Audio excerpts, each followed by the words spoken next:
क्या आप या आपके परिवार में से कोई कोरोना से संक्रमित हो गया है? अगर इसका जवाब है हाँ, तो इस वीडियो को अंत तक जरूर देखिएगा, क्योंकि ये जानकारी आपके लिए बेहद लाभप्रद होने वाली है।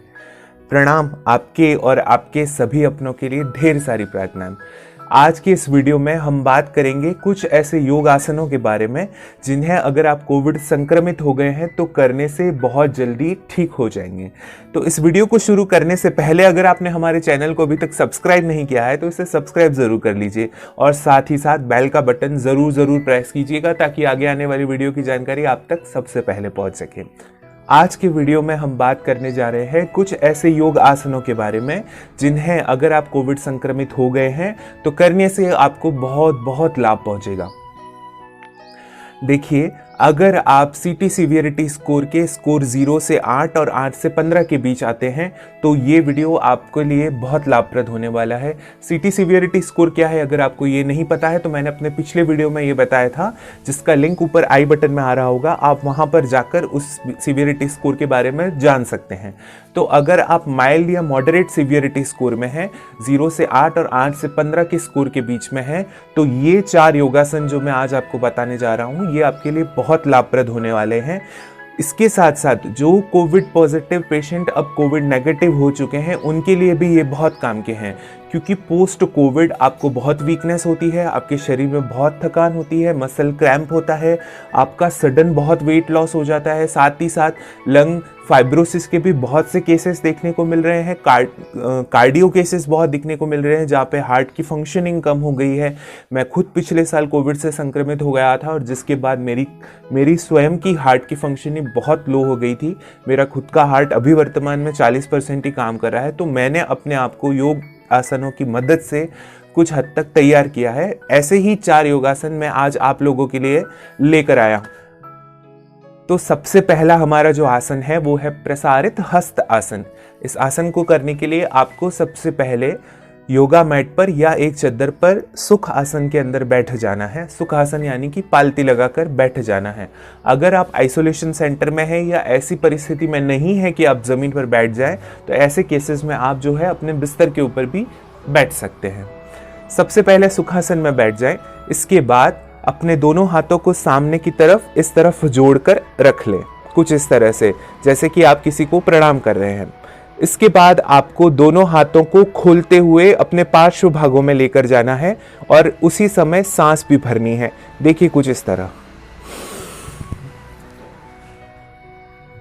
जितनी देर आप यहाँ पे होल्ड कर सकते हैं होल्ड करके रखिए, और जब आपके लिए होल्ड करना मुश्किल होने लगे तो आप वापस सांस छोड़ते हुए सामान्य स्थिति में आ जाइए। इस तरह से पुनः सांस भरते हुए दोनों हाथों को खोलकर पार्श्व भागों में लेकर जाइए।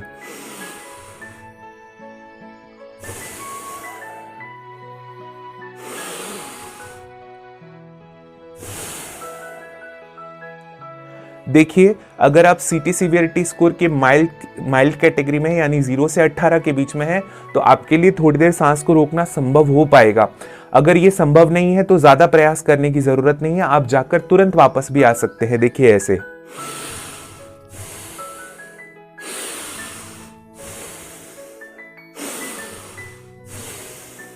इस तरह से। प्रसारित हस्तासन दरअसल आपके लंग्स को एक्सपेंड करता है। एक्सपेंड करने के साथ साथ ही आपकी लंग्स, आपकी पसली और आपके डायफ्राम के बीच में स्पेस क्रिएट करता है, तो आपके एयर को लेने की कैपेसिटी बढ़ जाएगी। इससे क्या होगा कि आपको श्वासों से संबंधित समस्या नहीं होगी। लंग फाइब्रोसिस, न्यूमोनिया और इसके साथ साथ ऑक्सीजन सपोर्ट पे जाने की पॉसिबिलिटीज बेहद कम हो जाएगी। तो प्रसारित हस्तासन सबसे पहला आसन है जो आपको करना है। इसके 7 राउंड्स के 3 सेट आपने करने हैं, यानी कि आप पहली बार में 7 बार इस आसन को करेंगे। उसके बाद 10 से 20 सेकंड का विश्राम, पुनः 7 बार इस आसन को करेंगे। उसके बाद 10 से 20 सेकंड का विश्राम और पुनः 7 बार इस आसन को करेंगे, यानी टोटल 21 बार आपने इस आसन को करना है। देखिए, 10 से 20 सेकंड का गैप जो है वो आपने बीच में रखना है। 21 बार एक साथ मत कीजिएगा, ये थोड़ा सा मुश्किल हो जाएगा आपके लिए, क्योंकि आपको ऑलरेडी कोविड पॉजिटिव है तो आपकी लंग की कैपेसिटी कुछ हद तक तो कम हुई ही होगी। अब हम बढ़ते हैं हमारे दूसरे आसन की तरफ। इस आसन का नाम है अर्ध उष्ट्रासन। दरअसल उष्ट्रासन बहुत अच्छा है हार्ट ओपनिंग और चेस्ट ओपनिंग के लिए, लेकिन चूंकि आप कोविड पॉजिटिव हैं तो पूर्ण उष्ट्रासन करना शायद आपके लिए संभव ना हो। ऐसी स्थिति में आपको अर्ध उष्ट्रासन करना चाहिए। उष्ट्रासन करने के लिए सबसे पहले अपनी योगा मैट पर कुछ इस तरह वज्रासन में बैठ जाएंगे। इसके बाद अपने घुटनों पर खड़े हो जाएं। दोनों हाथों को कमर के पार्श्व भाग में रखेंगे। दोनों टोज टक नहीं होने चाहिए, इस तरह से नहीं होने चाहिए, इन्हें खुला रखें, यानी कि आपकी जो एड़ियां हैं वो आसमान की ओर खुली होनी चाहिए। दोनों हाथ कमर पे जमाने के बाद श्वास भरते हुए आपको पीछे की तरफ झुकना है, जितना आप झुक सकते हैं। बहुत ज्यादा दम लगाने की आवश्यकता नहीं है, अन्यथा आपके लोअर बैक में यानी कि निचली कमर में दर्द शुरू हो सकता है। तो जितना आप झुक सकते हैं उतना झुकते जाएं और सांस भी अंदर भरते जाएं।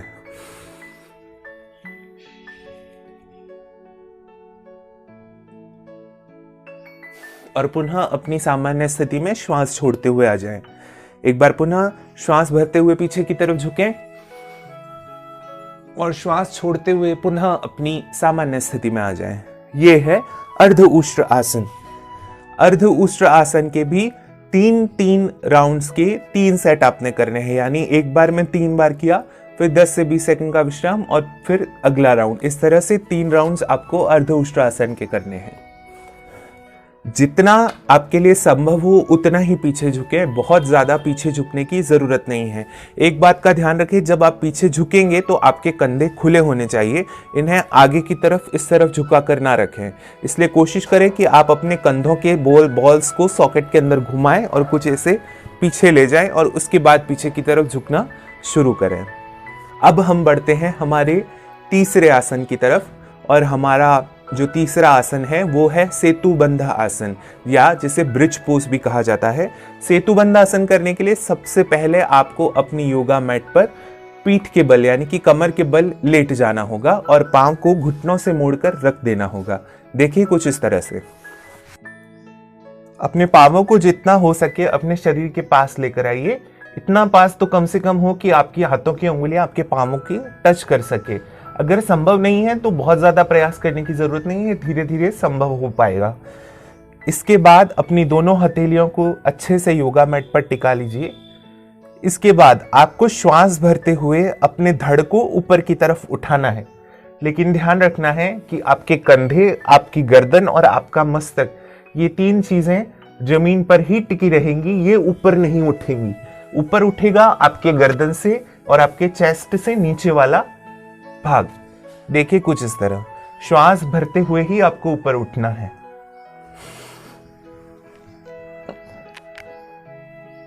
जितनी देर आप इस स्थिति में बने रह सकते हैं बने रहें। इसके बाद श्वासों को छोड़ते हुए पुनः अपनी सामान्य स्थिति में आ जाएं। देखिए, अगर आपके लिए श्वास रोकना संभव नहीं है तो बहुत ज्यादा प्रयास न करें, तुरंत ही सामान्य स्थिति में वापस आ जाएं। एक बार पुनः मैं करके दिखाता हूं।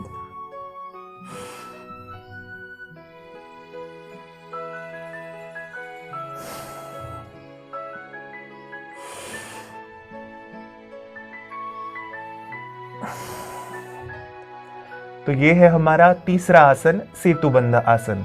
सेतुबंध आसन के शुरुआत में 3 ही राउंड आप करेंगे। जैसे जैसे आपका धीरे धीरे अभ्यास बढ़ता जाएगा उसके बाद आप इसके और ज्यादा राउंड्स भी कर सकते हैं। अब जो हमारा चौथा आसन है वो बहुत ज़्यादा अच्छा आसन है उन लोगों के लिए जिन्हें अपने शरीर में दुर्बलता या कमजोरी महसूस हो रही है, जिनकी मसल डिस्ट्रॉफी हुई है, जिन्हें अचानक से बहुत ज़्यादा वेट लॉस हो गया है कोरोना के बाद में। उनके लिए ये आसन बहुत ही अच्छा आसन है। इस आसन का नाम है वज्रासन। इसके नाम से ही स्पष्ट है, इस आसन को करने से आपका शरीर वज्र की भांति हो जाएगा। दिखने में ये भले ही सामान्य सा आसन लगता है, लेकिन आपके शरीर के आंतरिक स्तर पर, आपके शरीर के भीतरी स्तर पर ये आसन बहुत ही पावरफुल तरीके से कार्य करता है। तो इस आसन को करने के लिए आपको सबसे पहले अपने घुटनों के बल खड़ा हो जाना होगा, कुछ इस तरह से।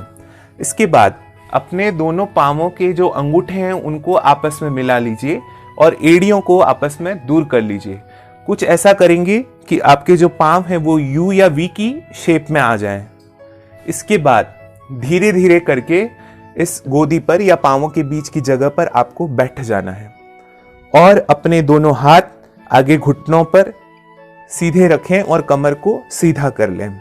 देखिए, वज्रासन के कार्य करने की सबसे मुख्य शर्त यही है कि आपके दोनों हाथ और आपकी कमर एकदम सीधी होनी चाहिए। अगर ये आसन करते समय आपके हाथ आपके घुटनों पर आगे सीधे नहीं है और आपकी कमर सीधी नहीं है तो ये आसन किसी भी स्थिति में कार्य नहीं करेगा। ये आसन आपके आंतरिक स्तर पर, आपके ग्लैंड्स पर, आपके मसल्स पर, आपके सॉफ्ट टिश्यूज पर तभी कार्य कर पाएगा जब आपने अपने दोनों हाथ सामने सीधे रखेंगे और कमर भी एकदम सीधी होगी। तो जितना देर आपके लिए संभव हो इस आसन में बैठ सकते हैं। अगर आपके पांव यहाँ से दर्द करते हैं एड़ियों के पास से, तो अपने पांवों के नीचे आप तकिया या चादर या टॉवल का रोल बनाकर भी रख सकते हैं। जितना देर आपके लिए संभव हो, अगर 30 सेकंड संभव हो तो 30 सेकंड इस स्थिति में रहें, अगर 1 मिनट संभव है तो 1 मिनट, अगर 3 मिनट संभव है तो 3 मिनट तक इस स्थिति में रहें।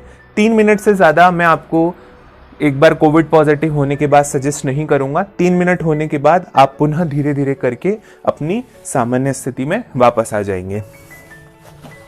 तो ये है हमारा चौथा आसन, वज्रासन। देखिए, आज मैंने 4 आसन आपको बताए हैं: प्रसारित हस्त आसन, अर्ध उष्ट्रासन, सेतुबंध आसन और वज्रासन। ये चारों आसन उन रोगियों के लिए हैं जो सीटी सीवियरिटी स्कोर के 0 से 8 और 8 से 15 के बीच में है, जिन्हें सांस लेने में बहुत ज़्यादा दिक्कत नहीं हो रही है, जो बिना ऑक्सीजन सपोर्ट के भी हैं और जिनका ऑक्सीजन सैचुरेशन लेवल 94 के नीचे नहीं जा रहा है। अगर आपका ऑक्सीजन सैचुरेशन लेवल 94 के नीचे चला जा रहा है तो फिर आप ये 4 आसन शायद उतनी सरलता से नहीं कर पाएंगे। तब आपको प्राणायाम की तरफ जाना पड़ेगा। अब कौन से प्राणायाम आप कर सकते हैं ये हम जानेंगे हमारे कल के वीडियो में, तो आपको हमारा कल का वीडियो भी जरूर देखना होगा। गाइज, अगर आपने अभी तक हमें इंस्टाग्राम पे फॉलो नहीं किया है तो इंस्टाग्राम पे हमें ज़रूर फॉलो कीजिए, क्योंकि वहाँ पर हम लोग महाभारत और प्राचीन योग शास्त्रों से संबंधित योग श्लोक और उनका अनुवाद प्रतिदिन डालते रहते हैं। योगा मोटिवेशन के कोच भी प्रतिदिन वहाँ पर डालते रहते हैं। तो वहाँ पर आपको बेहद अच्छी और बेहद प्राचीन जानकारी बड़ी सरलता से उपलब्ध होगी। तो आप हमें इंस्टाग्राम पर भी ज़रूर फॉलो कीजिएगा। इंस्टाग्राम का लिंक मैंने अपने नीचे डिस्क्रिप्शन बॉक्स में भी डाला हुआ है। साथ ही साथ कुछ चयनित प्रोडक्ट्स जो मैं पर्सनली यूज़ करता हूँ, जैसे कि योगा मैट हो गई, योगा पेन्स हो गए, चाहे वो मेंस के लिए हो या विमेंस के लिए, उनके लिंक्स भी मैंने नीचे आपके साथ में शेयर किए हैं। तो अगर आप उन्हें खरीदना चाहें तो वहाँ पर जाकर भी खरीद सकते हैं। आज के लिए इतना ही रखेंगे, कल फिर मिलेंगे कुछ नई योगी क्रियाओं के साथ। तब तक के लिए सर्वे भवन्तु सुखिनः। प्रणाम।